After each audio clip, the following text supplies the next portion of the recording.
Hello, everybody. So a lot of people have already been voicing a lot of things about this new news that just came out recently, and I'm not going to try to repeat a lot of what other people have already been said. I just want to say some different things from my own perspective, kind of giving maybe a brief story about, when this news first hit me. But I first just want to say outright for people who don't know who I am or who are seeing me for the first time, I have been working in Unity making a game, uh, the lead programmer on a game called Below the Stone. If you want to find out more, there's links. Well, there'll be links in the description, I suppose. But like I said, this is a game I've been working on for 5 years. This was actually the first real actual project that I started working on in Unity, right? So first game of any kind in Unity, really. And it really started, I think, in either 2017 or 2018. I think it was 2018. And it really just happened when I discovered that Unity was free, because prior to that I kind of assumed slash knew that it wasn't at some point in time, learning about its existence. And then eventually, at some point, I heard that, oh, it's free for people who are using it in a non-commercial capacity, and you don't have to pay any money until you make a lot of money. And I thought, oh, that's super super cool. It's a really great idea. It gives people like me the opportunity to like make a game with this tool. And so I totally jumped on it. And ever since that situation happened, well, we're now here, right? We're making Below the Stone. It's going to be coming out soon. But yeah, so this new news really threw a wrench into all of that. I mean, we're still going to release, just to be clear, like for us to hypothetically port Below the Stone to a new engine, it's not going to be simple. It's not going to be something that anyone's going to want to do. It's not going to be an enjoyable job. People would rather working on other things, probably, like me or other people. But it would take a long time because there's a lot of things that are strictly dependent off of certain systems that function within Unity, right? So even if we did port, a lot of files and internal content would need to be remade. A lot of things would be remade. If you understand what prefab variants are, or nested prefabs and all that kind of stuff, yeah, that's a concept that's it's specific to Unity. And so you'd need some sort of system to convert those things to another engine, which may or may not have their own concept of prefabs and nested prefabs and prefab variants and all that kind of stuff. But yeah, with that being said, it the best we can do is just hope that Unity pulls back on everything that they're doing and actually do something a little bit more fair and reasonable for people like us and for really the rest of the game development community, because everyone across the board is voicing their concerns. I mean, like right off the bat, I watched some of uh, Game from Scratch's videos where he talked about it. He's not the first person I heard about it from, and I'll get into that in a minute. But I really liked his takes, all the stuff that he brought up, kind of explaining it to people who are hearing it for the first time. And, this was the first video, and I just discovered that he actually made even more videos talking about more stuff. And I was just finishing watching this newer video where he was just showing all the different people that were, you know, raising very serious concerns. And I'm glad to see that a lot of people, especially a lot of bigger studios and bigger companies, are saying that this is bad, that this is actually like really dumb, and that this all needs to be backpedaled a lot and fixed. And they need to listen to their consumers. They need to be listening to people developing games in Unity, right? Because this is terrible in many ways, which I will explain in a minute here as well. But you can kind of see here, if you want to pause the video here and read this tweet from, if you don't know who George Broussard is, just look up who he is. He's pretty deeply ingrained in the video game industry, um, almost as much as someone like John Carmack, just so you know, right? Uh, and he's saying that it's bad. He's in fact, I wanted to kind of focus on this tweet because he's speaking about this from kind of an internal perspective, which is nice to hear and to know that, like, obviously they've made some, that it sounds like, from at least from this person, that uh there's internal stuff, internal mistakes that were made, let's just say.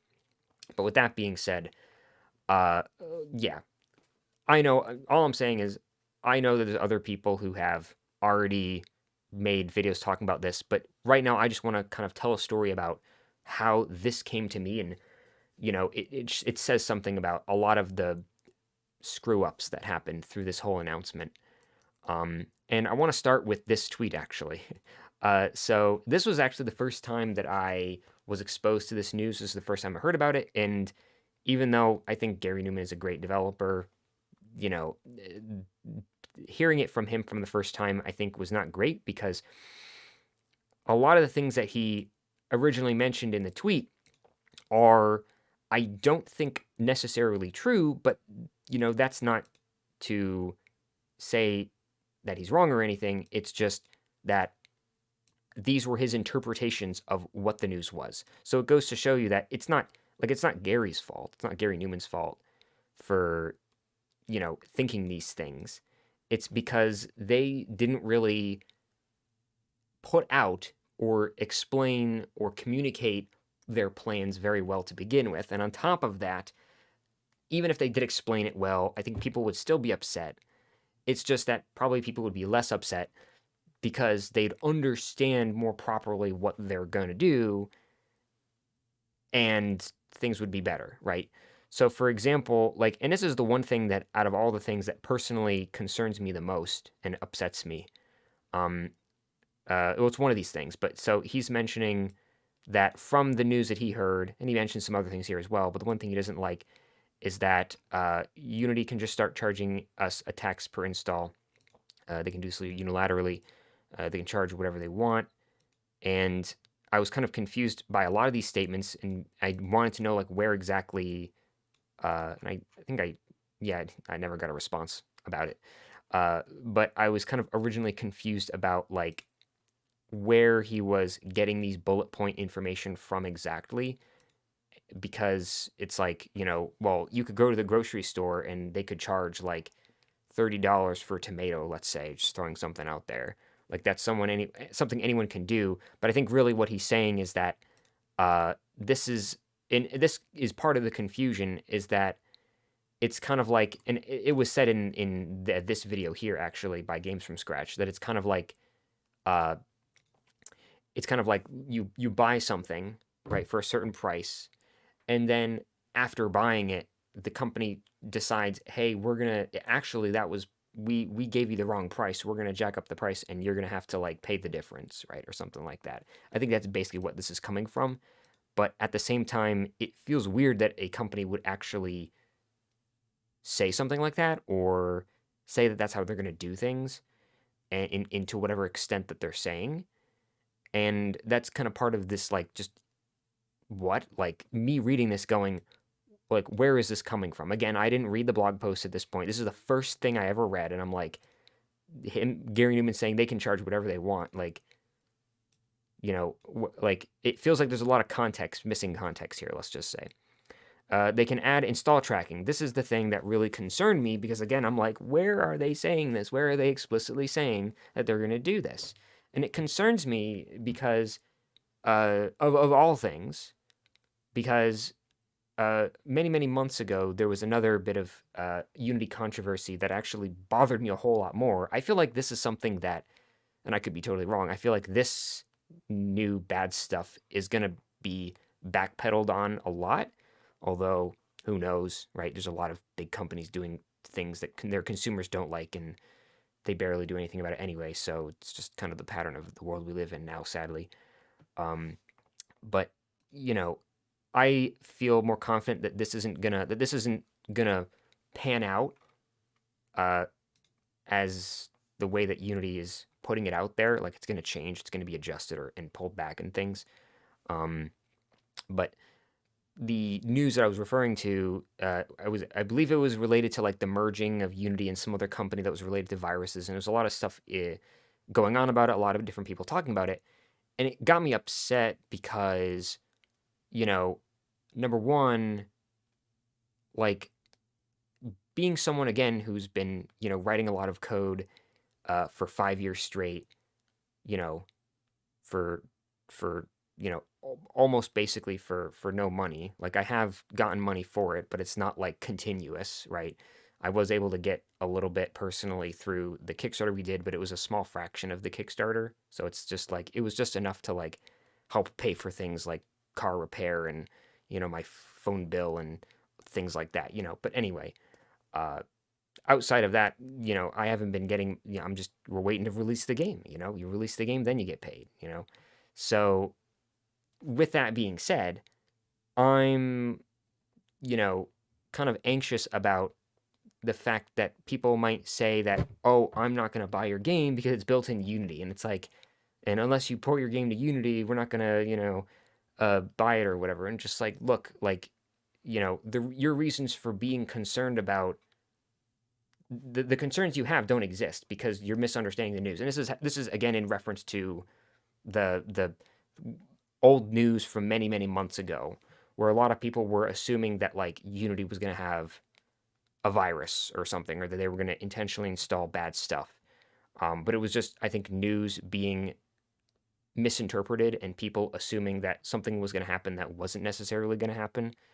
Um, and I was very upset about it just because it was like, I'm being affected because people talking about this news aren't communicating about it properly at all.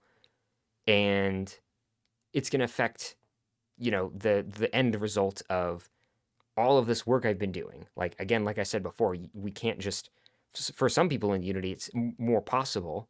It depends on the project, but for us, it would not be so simple to just port Below the Stone to another game engine. It can be done, but it's not something that we would want to do because it takes a lot of time and it's like it's for this purpose, right? If it was for the sake of performance or for the sake of something that benefits the game itself in some way, then yeah, sure. But like it's this. It's like you get what I'm saying, right? So I'm kind of going off on a tangent here, but yeah, I just this news is something that even though it's worse than this previous news because it's more concrete and it's like this they're changing their terms retroactively, um, or at least it appears to be that way. Old news just really like hearing about he- having this idea in my mind that Unity might install something that people would look at and think, oh, that's spyware. Well, I guess I'm not getting Below the Stone. That kind of upset me because it's like there's only so much you can do in this situation. That's all I'm getting at. There's only so much someone like I can do in this situation, and you just want to hope that people can kind of understand the situation you're in, right? Anyway, to get away from that. So, yeah, the first time I heard about, this all came from this, and I needed to know a little bit of context. I needed to like understand, you know, where are these bullet points? Like why is he saying like these things he doesn't like? Where is he reading all this kind of stuff? And so eventually I was, led my way to the official, what I assume to be the official blog post where they mentioned all this stuff. And I'm not going to go through and reread things, but I do want to kind of rehash some of my thoughts that I had while reading this. And basically, to summarize it, it's just that a lot of reading it was extremely confusing. And uh, after reading through it, I was less confused, but still confused because they don't explain everything. There's a lot of things they just don't explicitly talk about. But I also want to draw your attention to, and I will leave links to these in the description of the video. But there is this forum post made by, I'm assuming, just some innocent Unity employee. Don't shoot the messenger. But it's this person talking about all these changes. And one thing that's interesting to note is that they made a lot of changes yesterday because it's now the 14th. But they made some changes the day after the announcement. This post was made on the 12th. This was updated on the 13th, the day after, but this entire post was originally made on August 22nd. So this had been out there for quite a while, but then didn't really make a whole lot of noise until they did this, until they made the blog post. And then, immediately people started saying things about it. Actually, well, I'm assuming this is the first response, and it's saying September 12th, so my guess is it was private and then they made this post public. I don't know. So I guess maybe I was just mistaken. Maybe this was actually released. This announcement was released on the 12th, but they started composing it on the 22nd of August. Who knows? But it's just another them announcing the same thing, linking to the blog post and I guess an FAQ section, which I haven't read yet, but it's probably rehashing a lot of things, but might also be a good thing to kind of read through to get information, any information they are willing to tell us on this whole problem of a announcement. And then a bunch of Q&A, which my guess is that these are all Q&A things that they're comfortable with answering. Um, and there could be other questions people are asking, important questions that are being asked down below in all the replies, and they're yeah, uh, not gonna answer them because it's gonna make them look bad. So of course not. Also, one thing I want to note about this uh, Q&A section, and it's the one thing I think people are upset about the most, is the whole idea of reinstalls. So if someone reinstalls a game multiple times, then you're getting charged multiple times. Even if that user buys the game once, they could reinstall it multiple times, and therefore you could be charged more than for those installs, more than the amount of money you actually got. So Unity would then be trying to take money away from you that you haven't even earned at that point, which is ridiculous and stupid. But and so originally this Q&A was saying, uh, well, let me read this. If a user reinstalls, re-downloads a game, changes their hardware, will that count as multiple installs? And then their answer is, we are not going to charge a fee for reinstalls. The spirit of this program is and has always been to charge for the first install. Really? Well, that's not what, according to everything else you said prior, is not what you were saying at all. So you've either just clarified yourself or something sussy is going on. Let's just say the first install, and we have no desire to charge for the same person doing ongoing installs, which is good, I suppose. Does that, of course, what if that means like, you know, if they install the game on one computer and then install on a different computer, they might still charge for that, which is still stupid because it's your product. You bought it once. You buy a game once, and you should be able to install on however many computers you want. But apparently, because Unity has no way to track purchases, as far as I know, they're not going to, do this or something, or I don't know. I don't know what I was just saying there. But yeah, in short, this used to say something completely different. In fact, a lot of these ones that say updated September 13th probably said the opposite previously, if you haven't read this yet. I don't know if there's even a way to like go back and see what this previously said, like a history of the edits. I don't think so. Does changing your plan apply the revenue threshold immediately? Okay, I don't know. Anyway, all I wanted to get at here, at least, was that originally they said, yes. They just flat out said yes to reinstalls. And now they're saying, no, it doesn't count, which is nice. But how far does that go? I don't want to read through these, but I want to, suffer me, Unity going to be calling. Yeah, and this was another one where, I mean, I want to get to the blog post here, but this is another one that's kind of weird and kind of goes back to what I was saying about, like, they really should not be installing, or not installing, but adding internet-dependent software into people's games, in people's Unity games, I should say, to be clear, to do this tracking, because some games are single-player, right? And so, in theory, you don't need your internet to be on for those games to function. So, if like when does that signal get sent? When does that this game was installed? When does that happen? Does it happen through a separate installer? Does it happen through when the game launches for the first time? When does that occur, right? And when that happens, um, when that happens, like what'll happen if the person has no internet?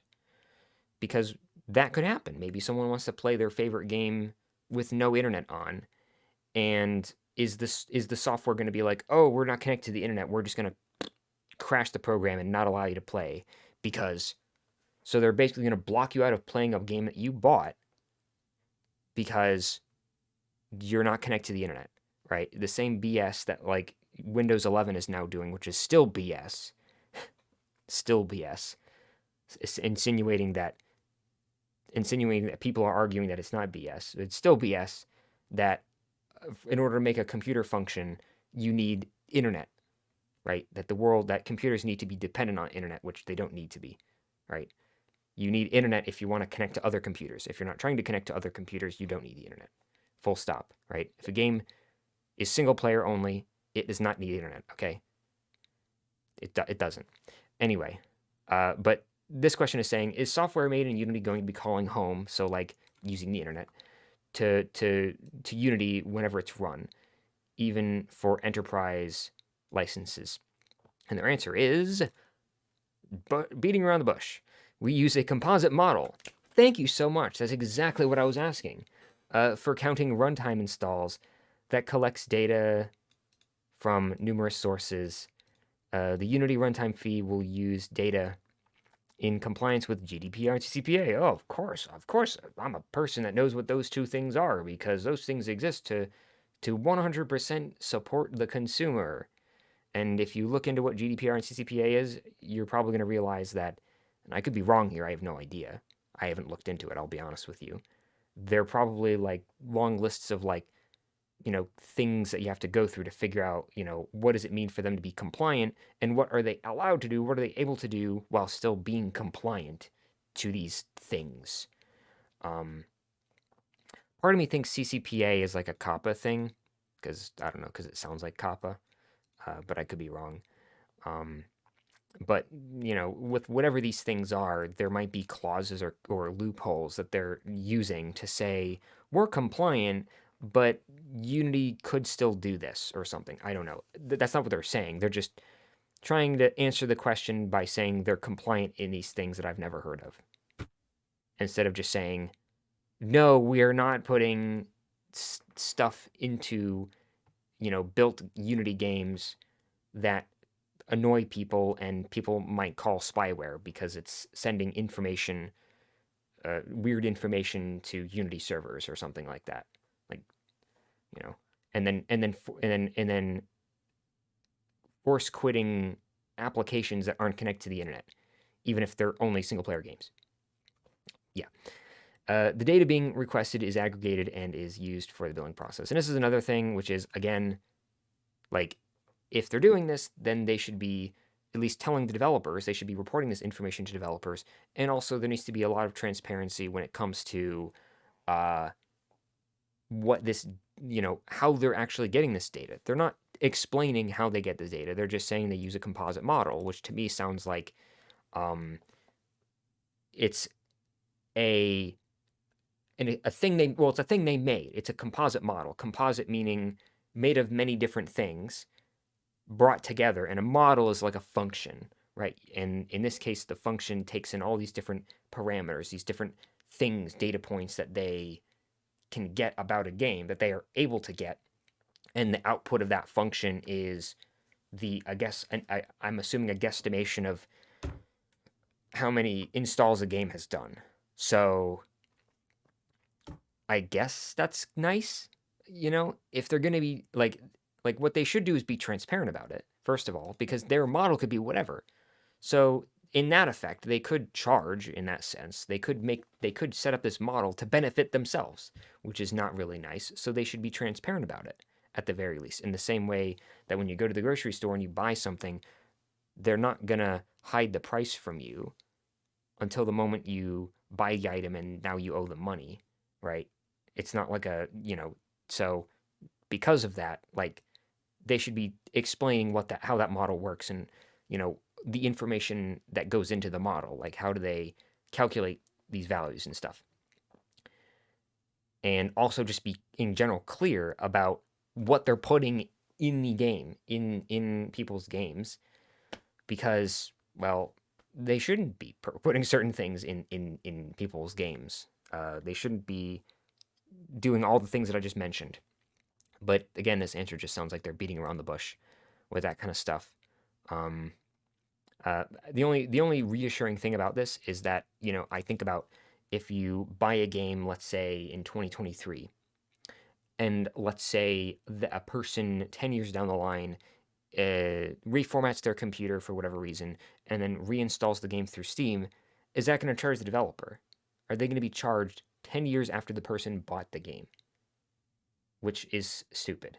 And also, uh, well, yeah, that's really all I want to say. There's more I'm going to say about that, but we'll move on. I'm already rambling as it is.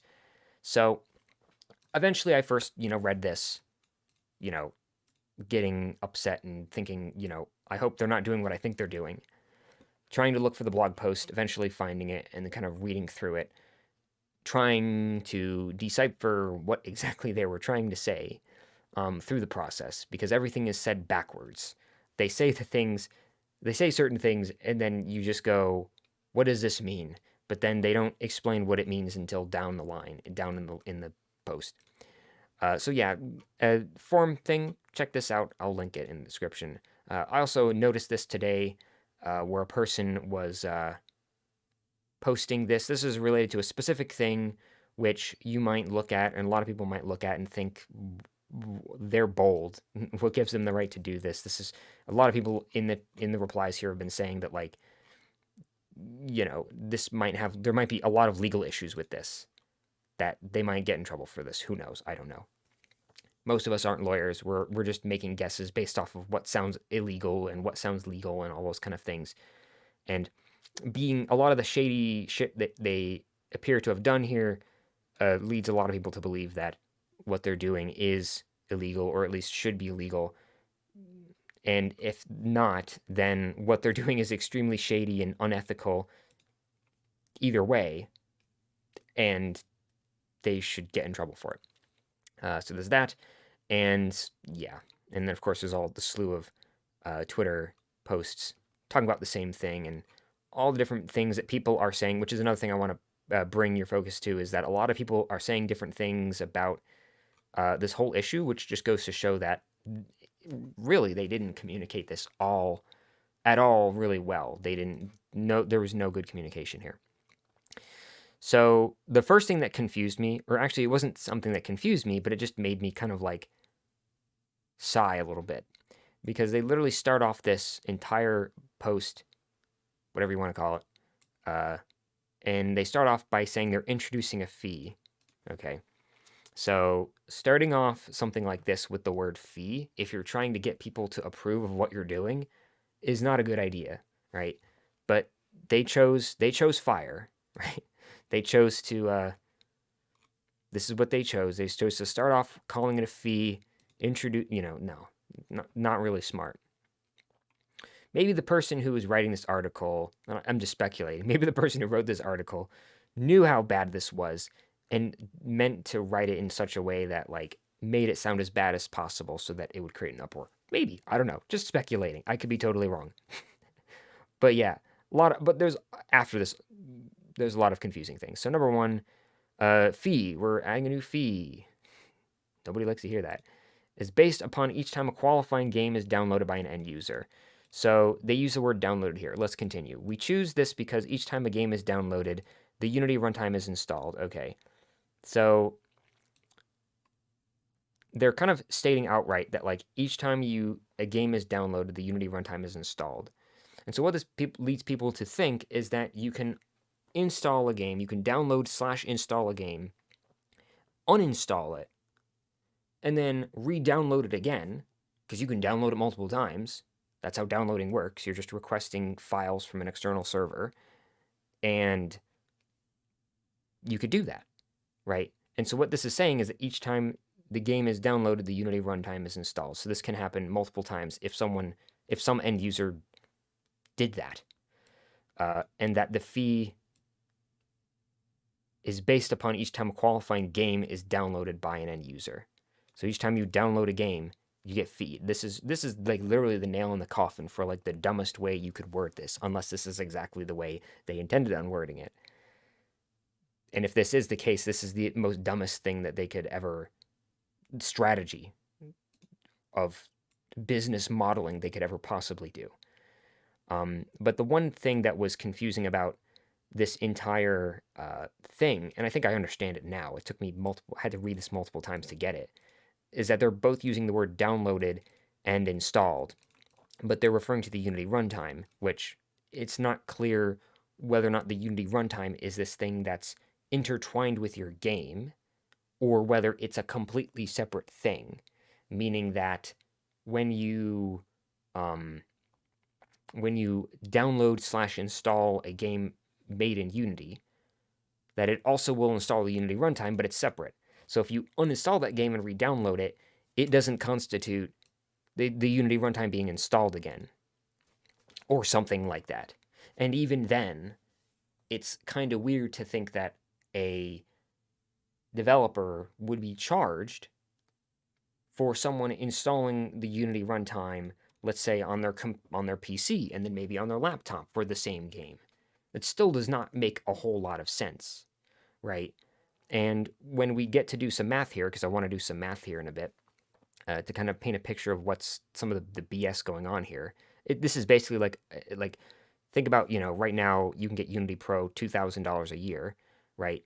If you take this whole post and think of it in terms of like them increasing the price of that, it'll be for some people it'll be increasing by many many times if you were to make that type of equivalence.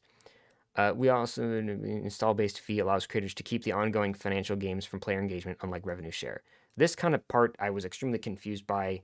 I understand that it's not revenue share, but it just kind of felt like BS. Like in some situations, what they're describing, in some cases, revenue share would be better, right? But it works. This whole thing works for games where they have a continual stream of income.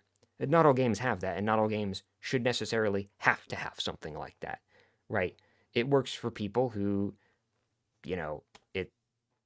You have DLC, you have microtransactions, you have all these other things, all these other sources of revenue in your game. Which, like I said, you don't necessarily need those things. Um, so yeah, install based fee allows creators to keep ongoing financial gains, which makes it's kind of like they're trying to tell you here that like, oh, like we're actually helping you to keep the ongoing financial. No, you're creating a fee. You're taking more money from people. One way or another, you're just taking more money from people, right? You're acting like you're the ones like suffering right now. I mean, maybe you are. I don't know. Like, but saying that you're helping people by doing this is not. It just sounds stupid. That's one of the things that made this so confusing. It's just written very weirdly, and also using the word qualifying is weird because usually when you hear the word qualifying, you think, oh, it's a good thing. I'm qualified. I qualified for a race. I qualified for a discount. I qualified for uh, something good. But this is like you're qualifying to pay them more money, which you don't want to do. So, yeah, just using the word qualifying is confusing. And it also makes you think, how do I qualify? Right? It's just a lot of bad stuff being hit all at once and asking a bunch of questions, right? Uh, Here they're kind of talking about it more, so they then explain it. So, but if you don't understand this, you're going to be stuck at, you get it. So, the game is past minimum runner threshold, blah, blah. The game is past minimum lifetime install count. We set a high revenue, blah, blah, because we don't want people, you know, like, it's funny. At one point, I actually thought that, like, if you made a game in Unity and you made it for free, they'd still charge you. But I came to the realization that, well, no, because they put in this threshold. So if you sell it for free, you don't get charged because you don't exceed your minimum revenue. And again, they said the game has passed minimum revenue. So your company or your studio or whatever, your entity, can make whatever amount of revenue it wants to make. But if your game makes a certain amount of revenue, then they will uh, charge, or this it'll apply to you. You'll qualify to pay them more money. You'll qualify for this fee. Games for the fee. Anyway, but yeah, and there's also other questions that I have about this as well, because there's questions that really change how bullshit this thing is, depending on how you interpret what they're saying about this whole thing. And I think most people are assuming that, this is kind of similar to how Unity's currently existing, thing about, if you use personal, the free edition, and you make a lot of money, then you're eligible, or you're no longer eligible to use the free, and you have to buy the 2,000 a year thing. I think people are also assuming that this is kind of similar to that, and therefore, uh, yeah, meaning like your game could make a lot of money in the beginning, and then 10 years down the line, when the revenue might taper off, because that happens, uh, that people will install your game 10 years down the line, and you'll still get charged for it, like I was saying earlier. When in reality, you shouldn't, because your revenue in that year was tiny. But because you already passed the threshold, it doesn't matter. Okay. Um, but one way you could interpret this is that this only applies on a per period basis, which would be nice if that was also what was the case. And I have no idea. I'm just speculating, and maybe someone knows. If someone knows, you could say something about it in the comments. Enlighten all of us here. Um, but one of the assumptions I had was like, maybe like you only this fee only applies to you if in the last 12 months your revenue was over a certain amount, and then in those 12 months they're going to look at your sales and your installs over those months and then charge you accordingly. But if you make under the threshold in the next 12 months, they won't charge you or something. So it resets every 12 months. I don't know if that's the case. If it is, that'd be a little bit nicer, right? Because there's a lot of these kind of edge cases that like they're not really clear about, and they should be if they're making this type of announcement that is like literally a price change. It's just a fancy price change. They could have said, "Oh, we're increasing the price of Unity Pro, but that would also upset a lot of people and also decrease sales." And so they obviously wouldn't do that, would they? But here they're doing this and just causing a whole other type of shitstorm. um, but yeah, open questions that may never be closed. Only games that meet the following thresholds qualify. So you read this and you think, how do I qualify? And you're thinking, what's the threshold? And then eventually they tell you. So that's why I think it's backwards, even though, I mean, it would be more confusing to say things in reverse. If they said this first, like, what are they talking about? But it just freaked people out in multiple levels, at least for me, right? What's the threshold? Just say what the threshold is. Don't just say threshold. Tell me what it is. And then down here, they're actually explaining it, saying that if you've made over $200,000 in the last 12 months and have at least 200,000 lifetime game installs, then you apply. Notice how I'm not using the word qualify here, because I think that's the stupidest word you could use for this entire thing. The one thing to note about this, as I'm reading this, is that once you finish reading this entire thing, you will also realize that Unity Plus, or if you go to their page, their page where you can pick between the different Unities, you'll find that Plus is gone. It doesn't exist anymore. They removed it. And for those of you who are using Unity Plus at the moment, there is information about something that they are willing to offer you for those who are currently, using Unity Plus, people who paid for it. There is an offer they're giving you, but I'm going to say personally that, based on things I've read, that you shouldn't just jump on it, because you might be in a situation where now you're using an elevated version of Unity, and going back might not be possible if you want to. I don't know. Something just to look into, read the info, be careful. But I will say that for those of you who are kind of concerned that, why is Unity Plus going away? Well, they're willing to compensate for you, but also be careful about that. You might just want to stick with personal. I don't know. So these are your thresholds for personal, and for Unity Pro, you have higher thresholds. So they're being nicer to you for sending them $2,000 a year. which at this point, $2,000 a year is looking nice if you're willing to pander to the the numbers that they're throwing at us.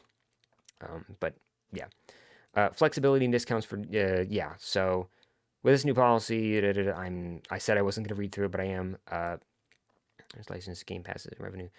Some of these things might be changed. I don't know because a lot of things have happened. I also want to actually mention though that I'm thinking about it that like yesterday, like when this news came out, I was basically just doing a lot of research on this, and I wanted to just work on the game.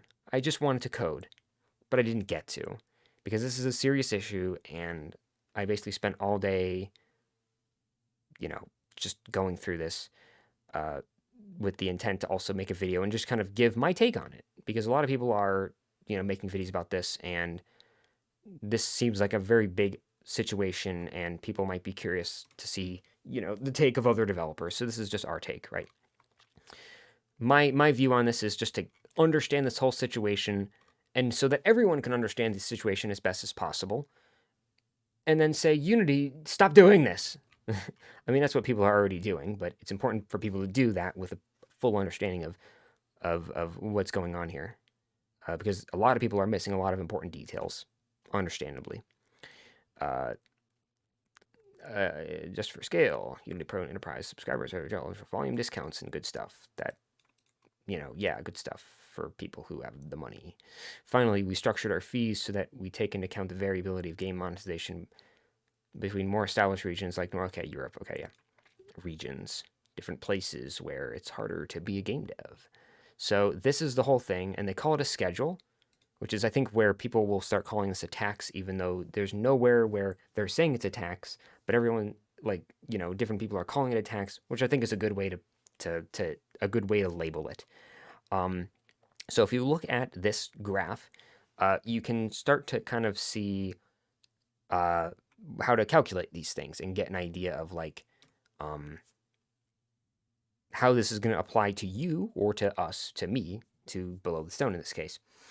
And again, the one thing I want to point out before even trying to do any calculations here is that most people are assuming that this is a threshold that once you pass, you've passed it.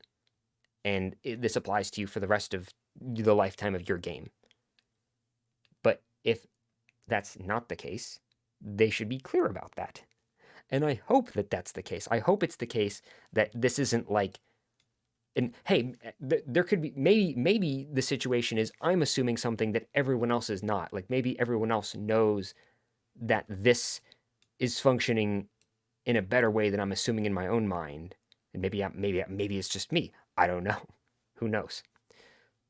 But yeah, it's either this is in reference to, once your game passes this amount of money in the last 12 months, then it flips the flag on your game, and then that flag never goes down, even if the revenue of your game 10 years from now is like, let's say, $5,000 a month, or let's say $5,000 a year in this case, since they're saying 12 months, that they're still going to charge you, even though that 10 years from now you're not making that much money anyway, and they're charging you anyway, even though your revenue is abysmal at that point, hypothetically. That this fee should only apply on a per period basis, right? They're only going to charge you in every span of 12 months if you've made over a certain amount in that event, or something like that. That would be better than the flag goes up and then never goes down. It should go up on a per period basis, on a per 12-month basis, if that makes sense. I hope that makes sense. I feel like I'm not good at explaining things sometimes, but yeah. So, with that being said, let me open a simple calculator so we can make a nice comparison here.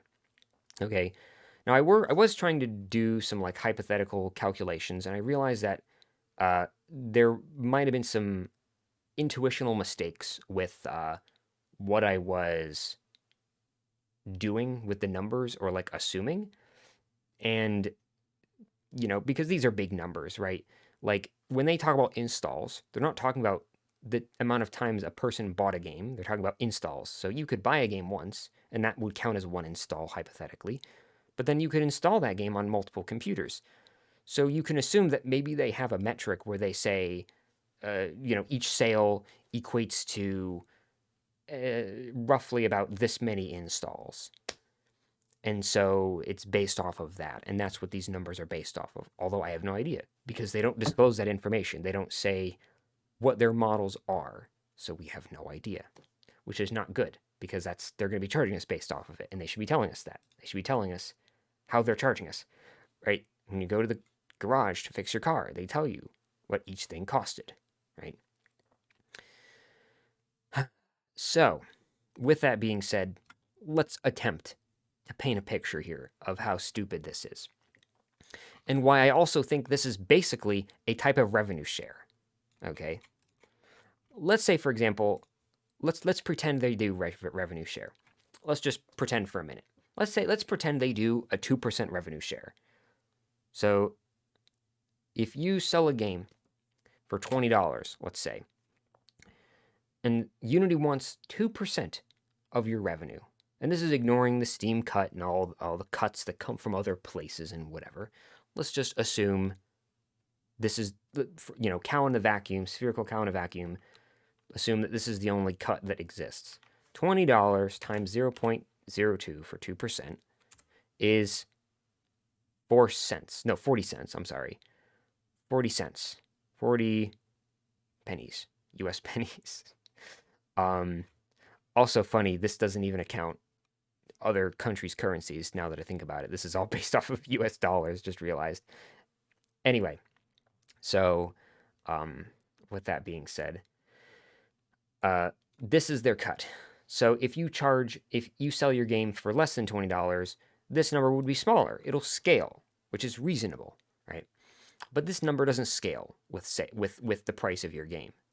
So if you sell, let's say $20, and then let's say, first of all, let's say you sell 200,000 copies.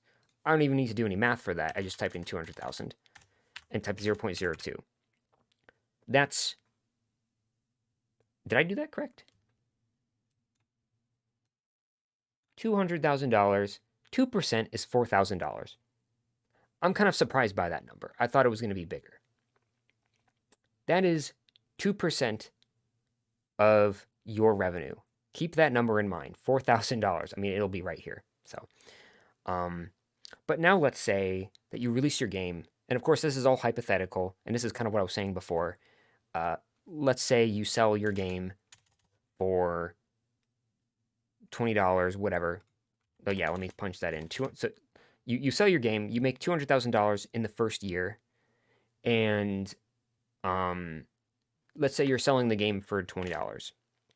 Okay, what that would mean is you'd have to sell 10,000 copies.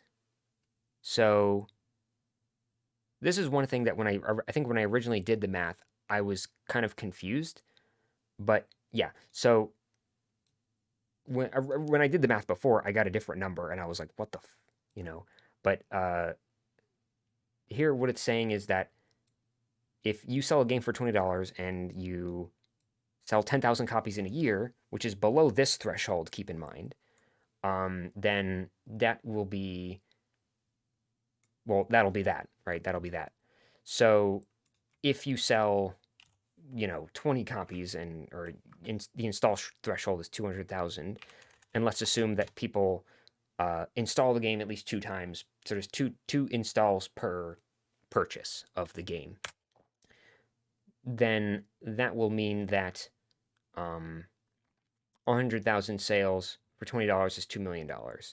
So ultimately, if your game makes $200,000 in a year, you'll pass this threshold, but you won't pass this one. So this one won't be passed until, if that's the case. But if you really make a lot of success, that's again, if let's say you make 100,000 sales in a year, which would be you made 2 million. And by that point, you would have already passed this threshold, right? In fact, you would have already passed this threshold too. So yeah, whatever.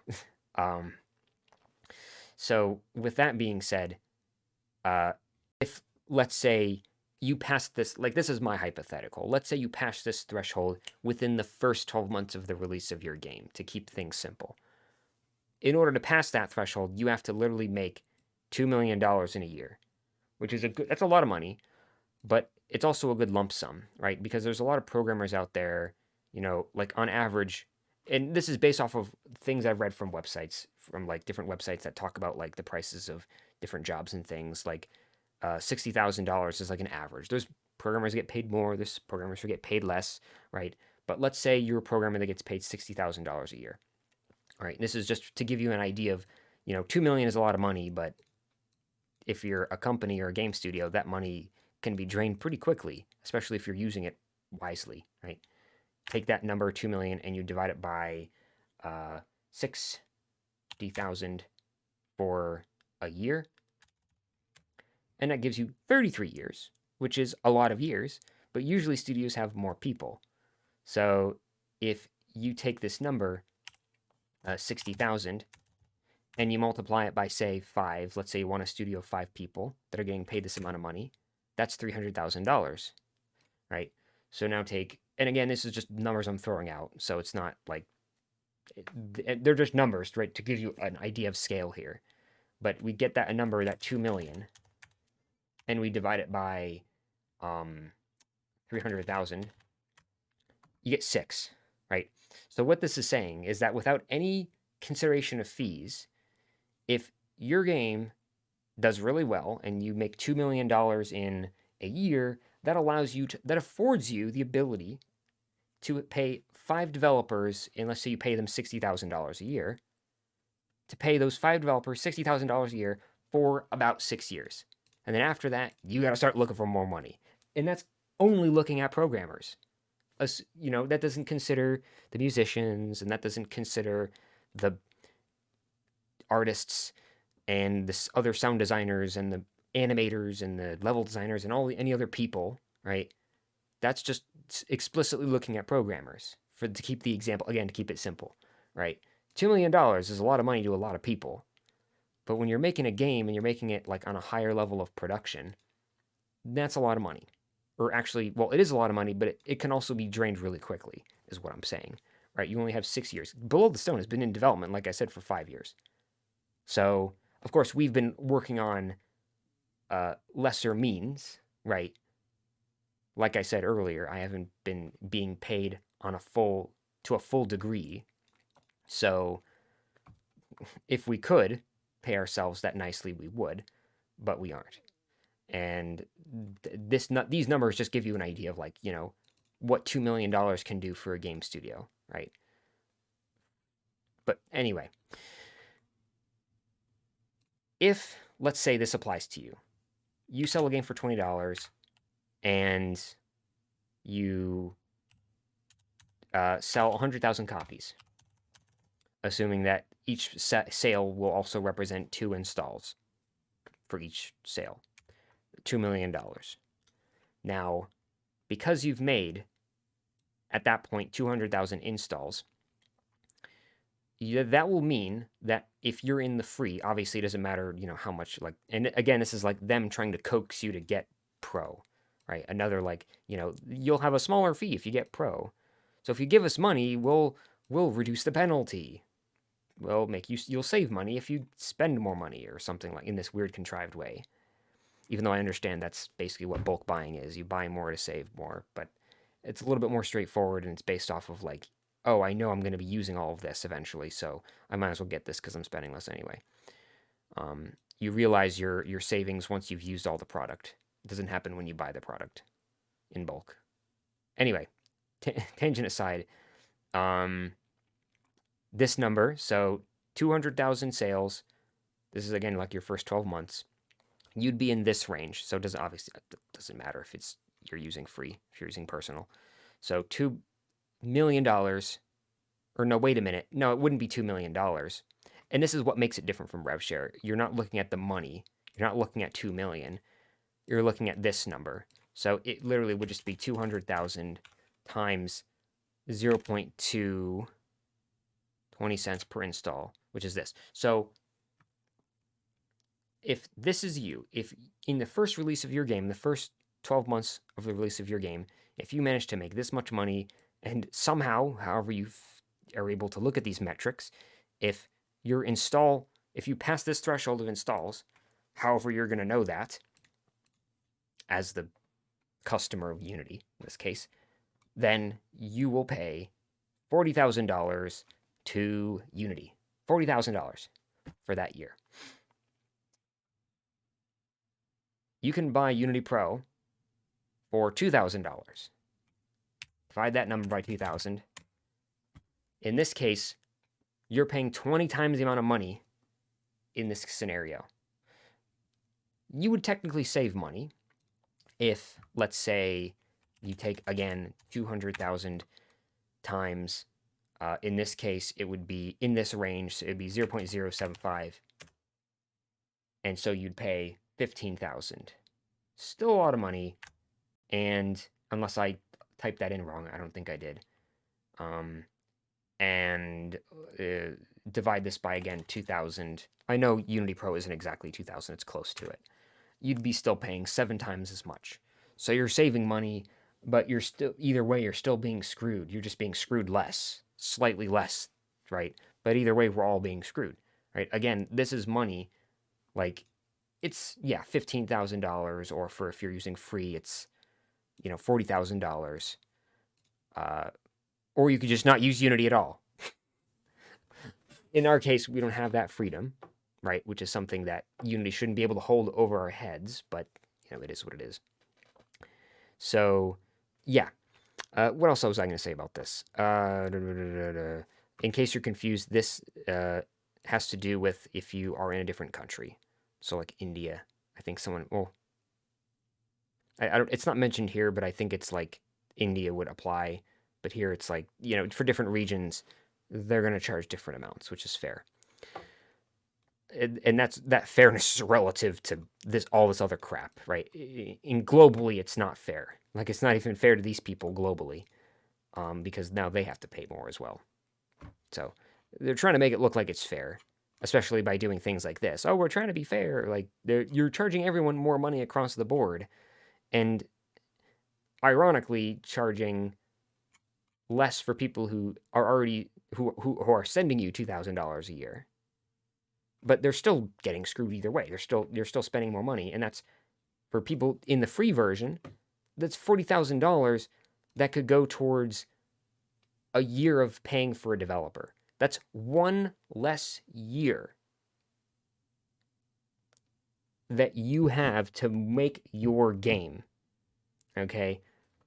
Obviously, I know $40,000 is not the same as $60,000, but it's in that numerical range, right? It's in that numerical range. That is one less year. And I don't know how many times I can emphasize this, right? This is the amount of money they're taking away from you in a year. That's money you could use for a year of development on your game, right? This is how much you're paying for Unity for a year, okay? So just let that sink in. This is why everyone's mad, okay? And these are the numbers behind that anger. I also wanted to show a graph. I have to pull it up and find it. But I also wanted to show a graph that I made in Desmos, however it's pronounced, to kind of give you some ideas of, like, I was trying to figure out whether or not, like, these numbers were even properly set up, whether they thought through them and were like, oh yeah, these work. So I will do that here as well. I think that'll be the last thing I do. I just want to really talk about this, kind of give people a perspective, like a developer's perspective, especially a developer who's not going to have the ability to stop using Unity, right? It's not something we're just going to be able to do, right? It's like, we don't even want to move. Like, it's like we have to move because they're making bad decisions, right? We're thinking about this because of decisions that are out of our control. This is really sad. That's what's sad about it all, is that it hurts us, and there's almost nothing we can do about it. The best we can do is just say our next game isn't going to be in Unity, because you'd be given a fairer deal doing this kind of stuff. I will also say that like this has kind of made me think about, in a weird way, it has inspired me to think about making my own game engine. Because a lot of the tools and stuff, open source free tools, do exist to allow people to just make their own game engines, and it's becoming more easy and more accessible to do so. So you're not necessarily forced to uh, to kind of rely on things that are owned by people who are incompetent in these fashions, as you've just seen. And I honestly have gotten to a point in my life where I'm more confident in making a game not in a thing like Unity. I originally started in Unity because I had no confidence in making a game, air quote, from scratch in a place, in a non existing engine environment, whatever you want to call it. And after working in Unity, I think it has taught me a lot. I have gained a lot of valuable knowledge experience from working in Unity, and ultimately, I can now use that to not be dependent on it. And so we could even do that. And I would honestly just enjoy having the opportunity after Below the Stone to just, make an engine or just make stuff, right? Without my personal concern of needing to pay bills, hopefully Below the Stone can afford me the ability to not have to worry about a lot of bills that I just don't want to worry about, especially with my mom. But yeah, so with that being said, I'm going to pause the video for a moment here because I need to actually find the graph, and then I will pull it up and show you some of this weird, funny stuff that's going on. All right, so I did have to remake it. Didn't take that long. So this is a graph, which is basically outlining in a graphical form, basically what is going on in this stuff here, in this table, in this schedule. Okay, this graph is basically taking this information here and laying out in such a way that you can kind of look at it from a different perspective and see some of the weird things going on. So right off the bat, I'm actually going to hide that line. So these lines represent the different kind of tier levels, the different brackets, if you will, tax brackets of this thing. Let me, yeah, here we go. Of particular for the Pro edition. So for Unity Pro, these lines represent how much you have to pay to Unity in this fee. In assuming the applicable periods and all that kind of stuff. How much you'd have to pay per install. Okay, so what I found is that if you want to pay Unity the least amount of money, then you should find a way to control your source of people accessing your game, and maybe telling them, not like directly controlling, but telling your community like, don't install your game on too many devices or else that'll charge us more money. And if you can manage to, like, hypothetically, if let's say your game made 80,000 sales, right? And so you'd have an equivalent 80,000 installs, let's say, then you'd basically tell people, okay, reinstall the game, but then when we say so, stop installing the game, and then don't do it anymore after that point. And at that point, you'd be able to save a little bit of money, right? You'd go from $12,000 to 7,000 because of how these things are laid out. Um, so yeah. Also, it's kind of funny because here the drop is like this much, but then from this tier to this tier is this much, and this doesn't even consider like, you know would like what type of game would actually surpass like 40,000 installs, or no, I'm sorry, 400,000 installs in a month, right? Because again, this is saying like new installs per month.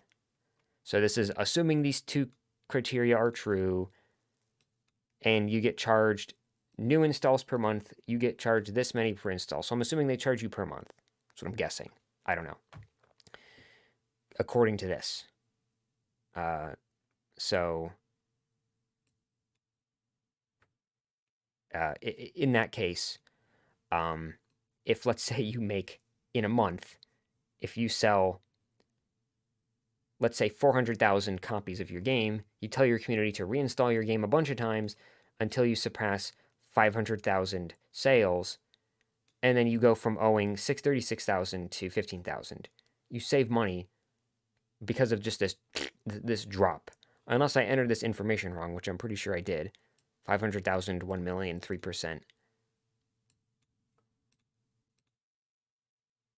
I'm pretty sure that's correct. I'm not going to do enterprise. It's just the same, different numbers. I mean, maybe there's something interesting there, but most of us aren't going to be getting enterprise anyway. It's no point. Unless there is a point. Who knows? I assume most people use pro anyway. Um, so yeah, small jump here, even bigger jump here, drop, I should say, and even smaller drop here until eventually you get to this tier and it just stops and it just keeps going and going and going and going and going. Right? Um, Even if your sales is 70,000 and your total installs is 1 million, right? Which is like what stops that from happening? I think that's the other thing that makes this system so infuriating is that you could make the amount of sales that would be in this range, like 70,000 sales, right, which is an equivalent certain amount of money, and the installs could eventually be 2 million. But why? Why? Like why would they allow something like that to happen? Whatever. Yeah, it's weird. The other thing I wanted to show is that this line is for Unity Personal.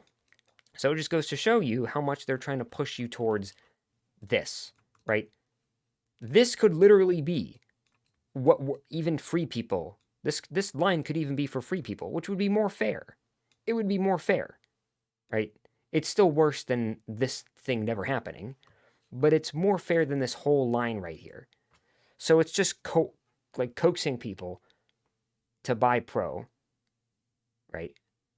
In which all that's going to do is it's going to show them that their plan worked. If you buy Pro because of this, you're basically validating whoever designed this whole thing, all this crap. You're validating their strategy, their business decisions, their choices, okay, by doing this. So, yeah, it's kind of bullshit. It really is. The other thing I wanted to show briefly here is a bit of another type of calculation. It's the same kind of calculation I was doing before, but it's all set up in a kind of an automated form, so I can move these sliders around, and you can see, what happens. You'll see, right? So there's like a price, like this is, what you're selling your game at. Let's say you sell it at $20, right? Some people sell it for 30, some people sell it for, 35, for 25, whatever, prices can vary for people. This slider represents the total sales of the game.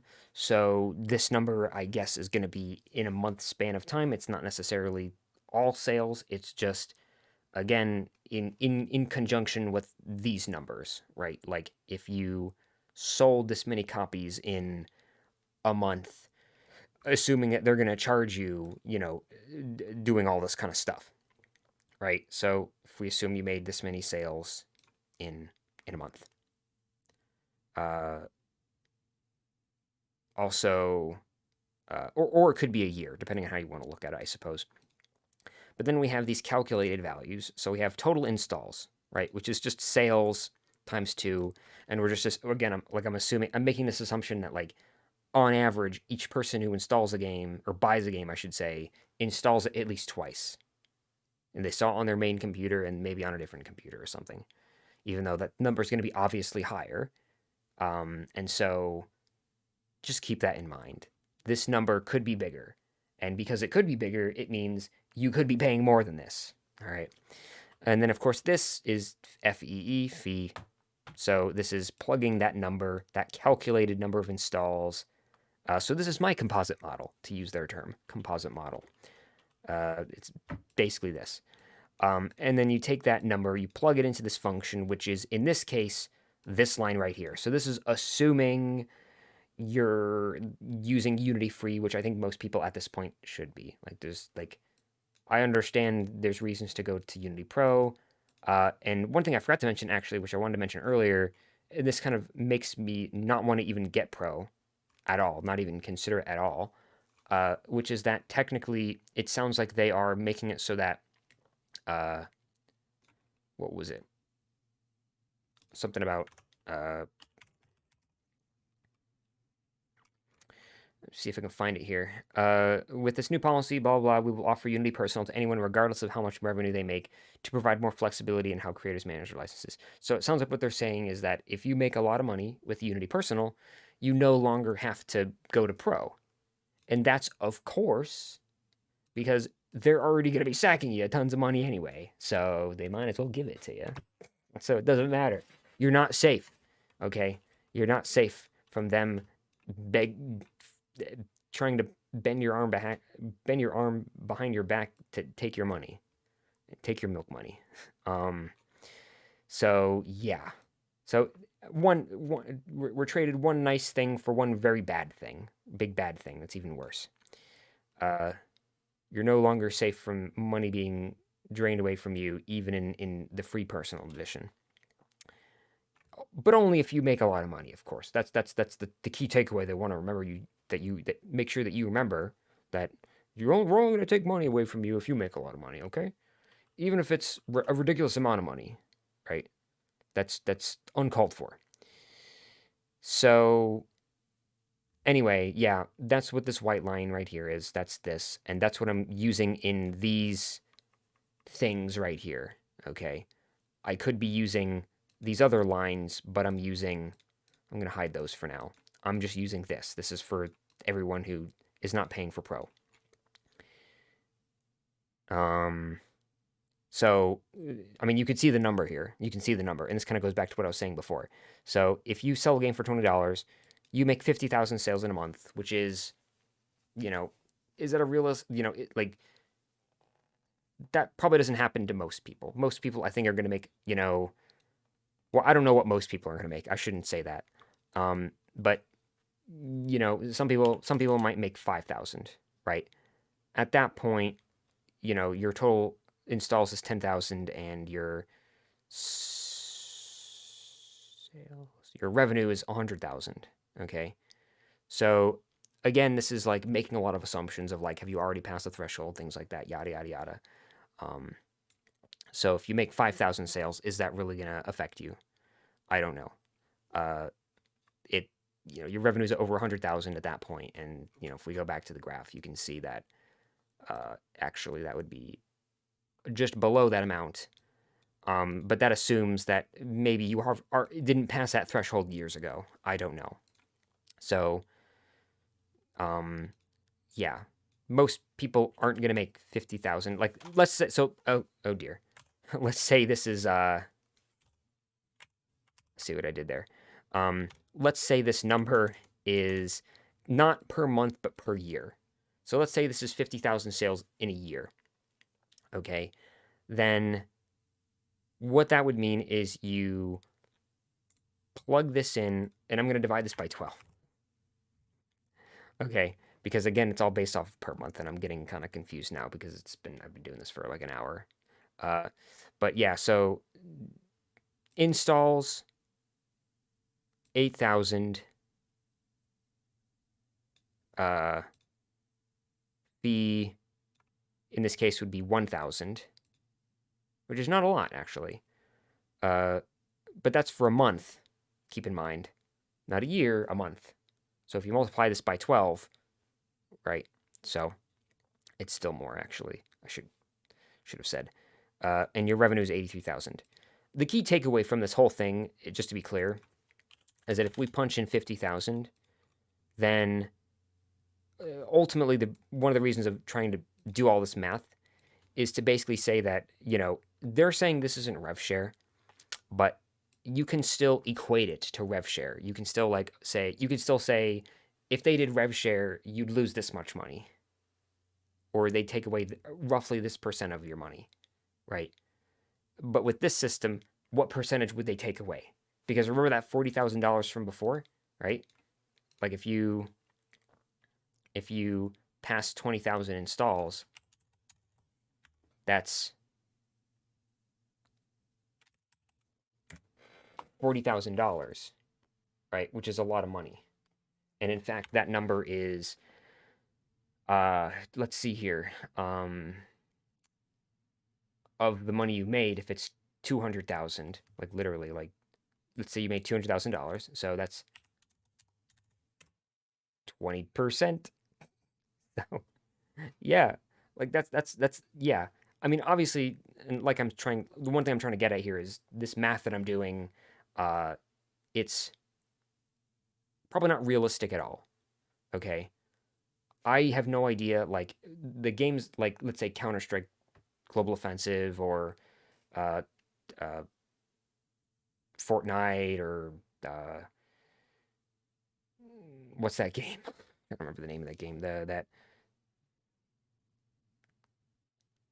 totally accurate battle simulator. That's not what it is. It's some other game. That's a battle royale game that came out. That's like something Player Unknown's Battlegrounds. I think yeah, PUBG. It's PUBG. I had to squeeze that one out of me. So games like those, like how many sales did they make in the first month? I have no idea. I know they did really successfully, but I can't put a finger on exactly their numbers, and I haven't looked it up. Maybe I should. But most people don't do that. There's different scales, right? There's games like Enter the Gungeon, which they did very well, they did very successfully, but not to the same extent as a game like Counter Strike Global Offensive or PlayerUnknown Battlegrounds or other games like that or Valorant. I was having a hard time yesterday trying to remember that name, Valorant, or games like that are just more upper, higher scale than Enter the Gungeon or games like that, right? Where their sales metrics are just different. They're different because that's what it is. Not everyone's game sells the same. So the numbers I'm punching in might be wrong or inaccurate.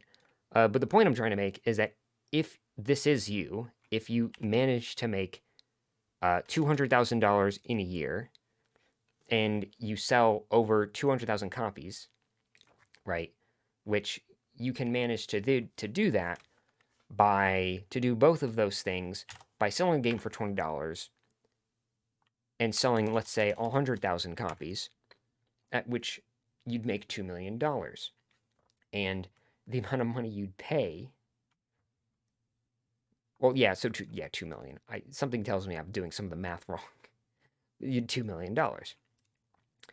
And so then, because their install is 200,000, you then say again the whole thing, it's 40,000, right? We did the math already. 40,000 you'd have to pay them. And the 40,000 of your 2 million is 2%.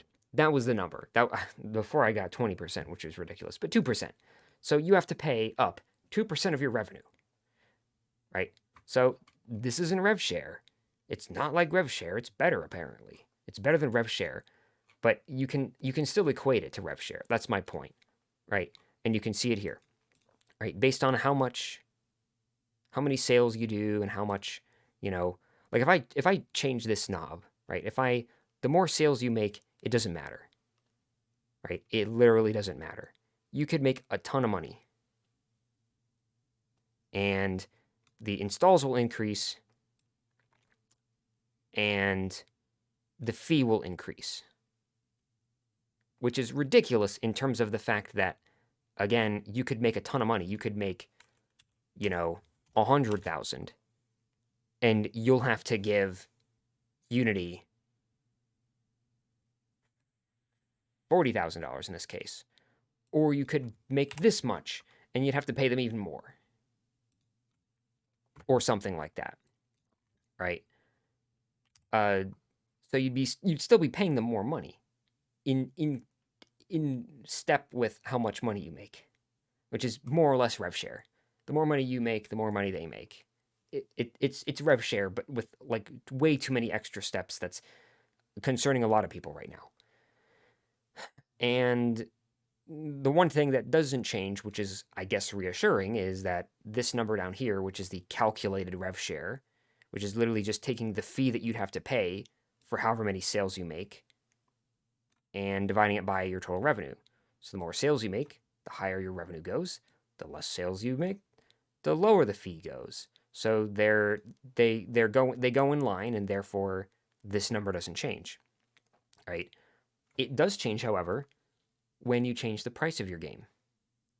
So the cheaper your I almost said brain, the cheaper your game is, the higher the percentage the fee is of your total revenue, right? If you sell a game for $1, which some people do, and you manage to make 100,000 sales, I mean, if a game's cheaper, you'd think in theory more people would buy it, right?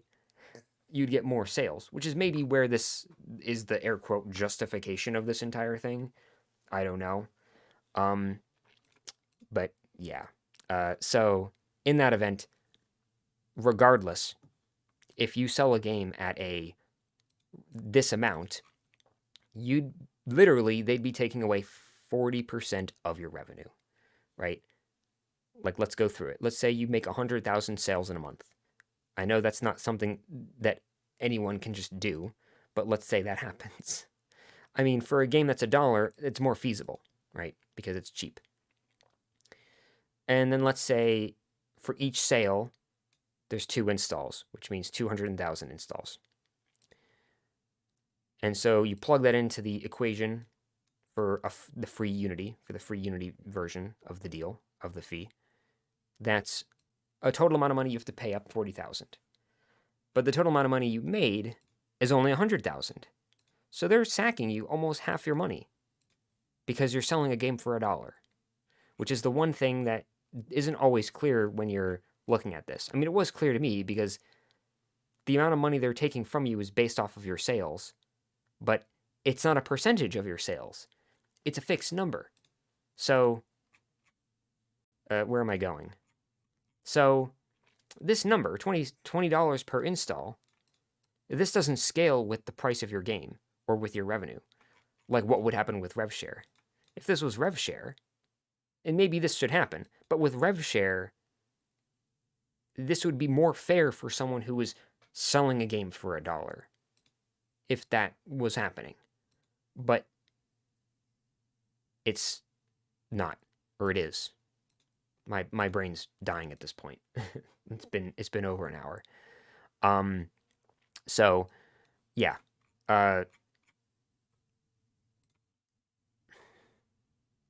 Not really nice. Like, big conclusion here, it's not really nice. It also means that you're sort of encouraged to sell your game for more, to price it higher, because obviously the percentage would be more, right? I mean, you can, like, to be clear, right, depending on how you price your game, Unity doesn't get more because again, it's based off of installs, right? So yeah, that's I mean that's all I really need to say about that. It's rev share, but from a different perspective with all these extra steps and all these other new questions that makes people think, how are we supposed to trust that Unity is going to do the right thing here, right? We don't know how they're calculating installs. We have no idea. Right now, it's just a trust us, bro, kind of situation, and nobody's going to trust them. They're a publicly traded company, for goodness sakes. They're a publicly traded company. Like, nobody should have that much trust over a company that goes publicly traded. In my opinion, if a video game company goes publicly traded, then that's not a good sign at all, right? Unless I'm wrong, Steam, well, Valve in this case, Valve is still not publicly traded. And I believe it's for this reason. I could be wrong. Maybe this has changed since the last time I checked. But that's the one thing that I think just shows that Valve is better. They're not perfect, but they're better than all these other video game companies. Right. They're definitely better at not being pricks to their consumers, and you know, they're they're better at not pissing people off. Okay. So, yeah, I think the only other thing I wanted to say regarding any of this is just, I don't know. Like, here you go. This is the thing. I might, like, here's the, I don't know. What's the link? See if I can bring this up. Let me do this. There's the link. So if you type this link in, you can be sent to this page where you can edit this if you want, change it, modify it if you're curious. So this is the link. Really, you just go to this website and then you type in that code, and it'll take you to this same graph, or at least a copy of it, and you can edit this if you want and test some things, of course, or maybe even add in these numbers here if you want, out of curiosity. But again, this is just for like doing calculations, and also to make a point that this is still basically rev share. It's a different type. It's just a different type of rev share. Yeah, in some situations, it like rev share would actually be better for some people. It would literally be better for people who are selling a game for $1, and it would probably also be better for people who only sell their game once and they don't have DLC or any of that kind of stuff. And that actually leads me to, I think, the thing I was trying to remember from before is that uh, really this is what they should be doing. If they're trying to find a way to like reform their business model, what they should have done is they should have, how should I say, they should make it so that their developers, me, you, if you listening as a developer, or any consumer of Unity, Unity's editor, Unity's engine for that matter, uh, they should give you the option to choose between different types of payment models, let's say, right? So if your game makes more sense to have a system like this, where they charge you per install or something like that, then you can choose that option. But if you don't plan on doing this a certain way, if you don't plan on doing DLC or having other types of revenue sources, then maybe rev share. Then you choose rev share. And it'll be like, I mean, if we're looking at the numbers we see here, rev share for a game like this would be 2%. So to me, it sounds like 2% rev share. And so if your game makes, again, if your game makes $2 million in a year, they'll take 2%, which is $40,000, which is a lot of money. One way or another, it's a lot of money, and would make me say that the percentage should be even smaller than 2%. But yeah, if again, I mean, they've even said outright that this is only meant to target games that like are super successful. I'm pretty sure they say it here. Like the game has passed the minimum, blah, blah, blah. We set high revenue in game install thresholds to avoid impacting those who have yet to find scale, which is just a fancy way of saying we only want to charge people money who've already made tons of money, right? We're only trying to do that here. Okay, so they kind of did make that clear. So if that's the case, then they should have that. They should have an option where developers can choose the fee model or the pricing model that makes sense for their game. If, like I said, if they're doing rev share, or I'm sorry, if that game, let me start over. If the game has DLC and microtransactions and all this other stuff, if that's just how your game is, well then this would be better for you, and so this is what you should choose.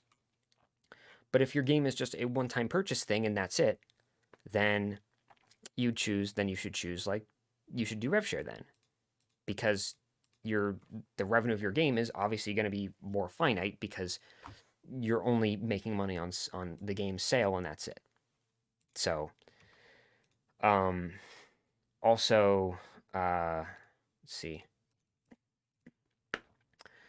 And if you do rev share, if you do choose that in this hypothetical scenario, and this is of course number pinning here, the numbers could be whatever, but I would say that a fair number would be somewhere between 1% and 2%. Of course, some people might say that's ridiculous. Why would you say that? I'm just spitballing here. I don't know. 1% is like still a lot of money, but it kind of sounds like Unity is like, I mean, I could be totally wrong here. I'm just trying to play the devil's advocate here, but maybe they're really in need of money. I mean, if doing this means that the things like Unity will load faster and they'll pay more programmers to fix all these bugs and add more documentation, improve the documentation, and just have more journal upkeep. Like if all this money that they're asking for is going to result in making Unity Engine better overall for the foreseeable future, then I can be okay with that. But right now, I am not okay. Just to be clear, I am not okay with the way they've presented their decisions and the way they're trying to explain it to us, and all of the unknowns that they've left and that they're so far refusing to elaborate on. And, it's good that they're answering a lot of questions and that they are listening and updating and backpedaling on a lot of things that they've said, uh, because a lot of these updates have actually, made things more fair for us. But they're just words at this point. Are they going to really hold themselves to the words that they say? Are they like, we don't even, because again, we still don't even know exactly how they're going to be calculating installs, or if they're even going to present that information to us so we know what the number is. Or are they just going to say, you owe us $20,000 this year or something? And you're like, but why? Like, how did you come to that number? How did you get these installs? Like, how did you figure this information out?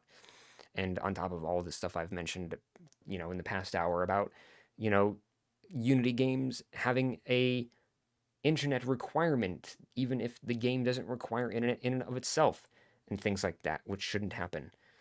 It's all of this stuff that could just be avoided if they just did rev share and then made it a fair number, so that they could make a little bit more money, so that hopefully they'd put that towards uh, getting more developers to work on Unity Engine to make it better and improve it and make it less buggy and faster and all that cool stuff. That I'd give 2 thumbs up to.